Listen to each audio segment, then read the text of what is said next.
Now, New York's #1 news. Channel 7 Eyewitness News at 6. A driver just pumping gas in the Bronx and out of nowhere is shot in the face. Tonight, New York cops searching for the shooter. Plus, police in New Jersey say the man who shot a state trooper has been arrested in South Carolina. And the LIRR unveiling more new details about service changes to try to ease the overcrowding created by a schedule change, lots of them this week. So will that fix the problems caused by starting new direct service from Long Island to Grand Central Madison on the east side? And why wasn't this cleared up before it started? And good evening, everyone, at 6 o'clock. I'm Bill Ritter. And I'm Liz Cho. Well, and more on those stories in just a moment. But we're going to begin tonight with an AccuWeather alert, and a storm with high winds and rain and some snow is quickly heading our way. Some areas will get snow, others heavy rain. It comes on a Friday night as we begin the weekend. Meteorologist Danny Beckstrom is in for Lee tonight. She is tracking the storm and over at the weather wall. Danny. Hey, listen, Bill, it already looks busy on the radar, right?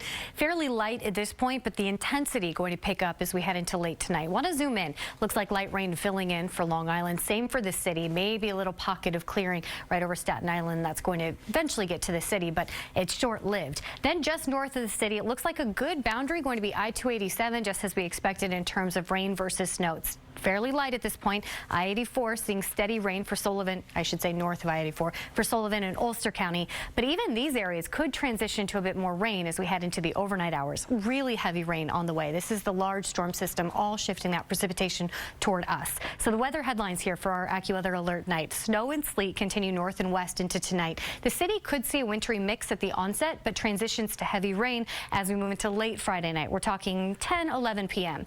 Gusty wind is a big factor in this forecast. Gusts close to the coast could exceed 45 miles per hour tonight. That's a big problem when we're talking an inch or two of rain that softens the ground. Then you have the gusty winds move through. We're keeping a close eye on the potential for any downed trees, which could encounter power lines and lead to power outages. Also looking at the potential for coastal flooding, not just because of our high tide times tonight kind of coinciding with peak wind gusts, but an onshore wind can create the coastal flooding. So a whole host of issues with this storm system moving through. So although you see this map and think, oh, we're not accumulating snowfall in the city, it's no big deal, still a very impactful storm system with the wet and windy conditions. And then far north and west, yeah, we're accumulating some snow overnight into tomorrow morning, so makes sense. We're under that AccuWeather alert. I'll have the full forecast and the future cast for you. Time it out in just a few minutes. Bill and Liz. All right, we'll see you then, Danny. Thank you. Now to that gun insanity at a gas station in the Bronx. A man pumping gas just after midnight, shot in the face out of nowhere. Terrifying crime in the Mount Hope section. It was caught on camera. Now, New York cops tonight looking for the shooter. Eyewitness News reporter Anthony Carlo live at St. Barnabas Hospital where the victim is being treated. Anthony.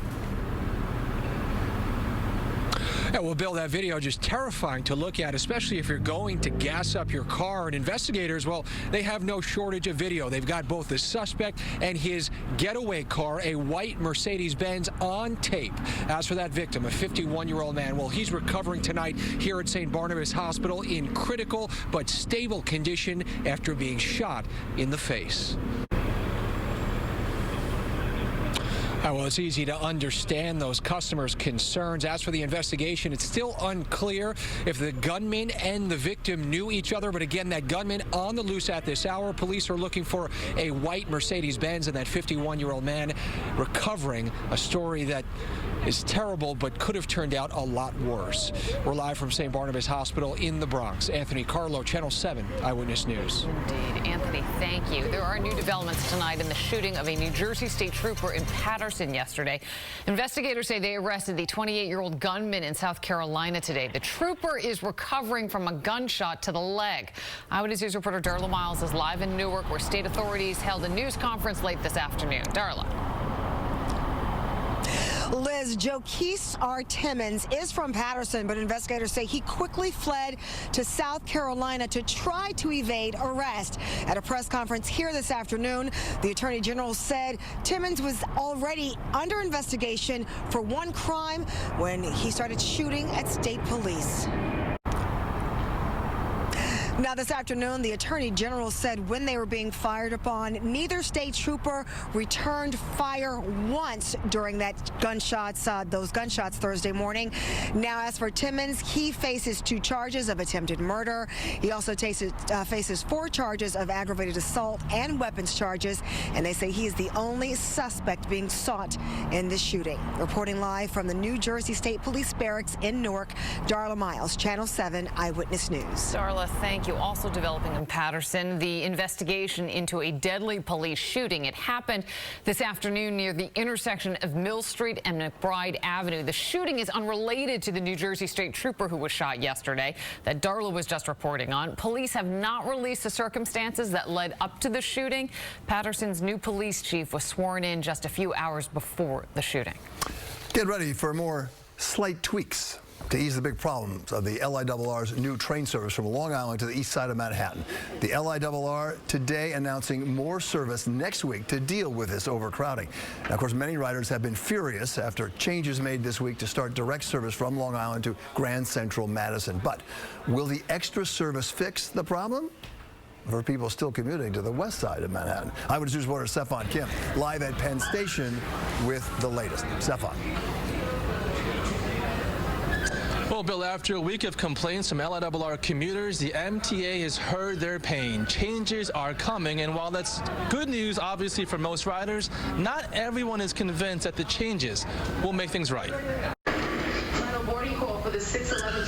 Now, meanwhile, MTA leaders say post-COVID ridership is just 70% of pre-pandemic ridership, so patterns have been all over the place. For instance, because of remote work, Mondays and Fridays are not as busy as midweek, and so anticipating ridership patterns, they say, has been a little more tricky. Reporting live at Penn Station, Stefan Kim, Channel 7 Eyewitness News. Fingers crossed for next week. Stefan, thank you. There are on Long Island 4 congressional Republican representatives. 3 of them today were invited to and spoke at the Long Island Association Business Breakfast. George Santos didn't get the invite. He's being investigated by the House Ethics Committee over possible violations pertaining to finance, financial disclosures, and sexual misconduct. Congressman Santos' colleagues say they are working hard to fill the void and distractions that Santos is causing. It's an issue that we have to deal with swiftly, decisively, and fortunately for Long Island, the 3 Republican members are carrying the load of 4. We're not going to miss anything for Long Island. The 3 of us are going to work together to ensure Long Island gets the resources it needs. By the way, despite the invite snub, the awning, a new awning, that one with his name on it, finally was placed on Santos' office in Douglaston. Santos took office at this location 2 months ago. This is the first time it didn't have his predecessor's name on it. And as we continue with Eyewitness News at 6, almost Friday night, the increasing number of people under the age of 55 who are being diagnosed with colon cancer. Now, the new calls urging people to get screened. WABC-7 celebrates Women's History Month by honoring trailblazing women in our area. Inspiring stories about heroes. Inspiring stories about role models. Celebrate equality. Celebrate Women's History Month. Go to abc7ny.com for more. The countdown to Oscar Sunday is on. The nominees tell us what they're excited for on Oscar night and what they're dreading. What had one star wiping away tears and what it's like working with a donkey and a monkey. Don't miss On the Red Carpet. A bill to ban the term Latinx. Tiempo Sunday morning at 11:30. Tonight, a health alert, and a surprising one, especially in this era when the numbers for beating cancer have been going up. Yeah, so why is it that the number of colorectal cancer cases is rising, most shockingly among younger patients? Turns out there are obvious risk factors like being overweight and heating processed meat. And not getting tested as well. So now a campaign to publicize those risks and maybe cut down on those rising cases. Here's Stacey Sager. Just go. So important to get screened. So important. Just ahead, Danny Beckstrom in for lead tonight with much more on the storm heading our way this evening. So who gets snow, who gets rain, and who gets both? That's next. Next Jeopardy! The semifinals of the high school reunion tournament begin. Deep breath. Watch Jeopardy! Tonight at 7 on Channel 7. Closed captioning is sponsored by Raymore and Flanagan. In stock and delivered in 3 days or less. Eyewitness News needs your help to protect our children. Have you seen Josley? ABC-7 thanks you for helping to protect our children. I mean, I guess the good thing about this particular storm and the timing of it is that hopefully most people will be home and asleep through the worst of it. Totally. And it has even held off during the evening commute, which is really good. lucky. Really Not for all. I should say there is some snow north and west right now.